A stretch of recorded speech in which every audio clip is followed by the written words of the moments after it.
Hello there, tell us who you are. My name is Ronald Taylor, and I reside in Harlem on 141st Street. Right, can you tell me what your experience has been with cancer? In 2004, unfortunately, my wife passed away from cervical cancer. Oh, I'm sorry. I literally watched her die in front of my very eyes. Oh my God. In 2000, she was diagnosed with it. The irony of the story was between 2000 and 2004, at some point it went into remission, and we were like, okay, she's going to live through it, things are going to be all right. It came back.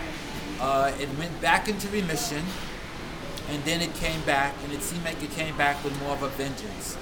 She went from basically a cane to crutches to being bedridden to a point where we had to actually put her into a nursing home. And that made the whole family feel guilty because we should have taken care of her. So we brought her out of the nursing home and took her home, but we weren't prepared for what we were about to face. So we ended up placing her back in the nursing home, and then guilt stepped in again. So we took her out of the nursing home, and she stayed with us for like 6 months. And the last time she went into the hospital, she actually stayed, and she died there. There's a lot of cancers that seem to be strongly affecting the African American community more than other communities. Okay. Why do you think that the African American community has higher mortality rates from cancers? Why are more people dying in the Black community? Strangely enough, I don't really know, but a lot of things are decided by our diets, our lifestyles, the way we are, and the fact that we don't know enough about prevention to actually prevent or at least stop some of the things that are happening to us from happening. Things are better now than they were, say, 20 years ago. And I'm presuming that in the future, things will be better then, and we won't be like the number one blah, blah, blah in this community for certain things. Things are just getting better for like minorities in general as a whole. The country is getting better as a whole. Why don't you think minorities know enough? Why don't they know about the prevention?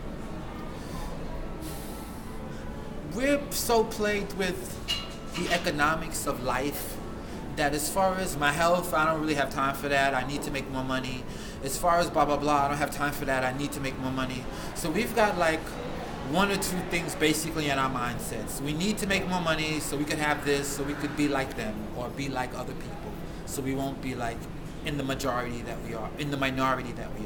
How can an organization like the Prostate Net, the one that I work with, how can we help people in the African American communities? By doing what you're doing right now, by talking to them, by getting to know people, by just getting around the way you're getting around now and interviewing and seeing and talking to different people. Media is one way, but that grassroots approach that you guys have, it works. Because I'm going to tell somebody and they're going to tell somebody else and it's going to be passed on. I mean, granted, the internet is wonderful, but if you don't have a computer or a computer savvy, you're not going to be aware of it. So I have one last question for you. Sure. Since I am the Prostate Net, Okay. have you been aware of your own health levels and have you gotten checked for cancer and things like that? To be perfectly honest, because it's important, no. I'm too busy trying to like make things work for my family at the present time. Another excuse is that I feel good right now, so I'm thinking I'm okay. Well, Ron, I hope that you do get checked very soon because all men should. Thank you. I knew that was coming. I appreciate your time, though. Thank you very much for all your hospitality. Anytime.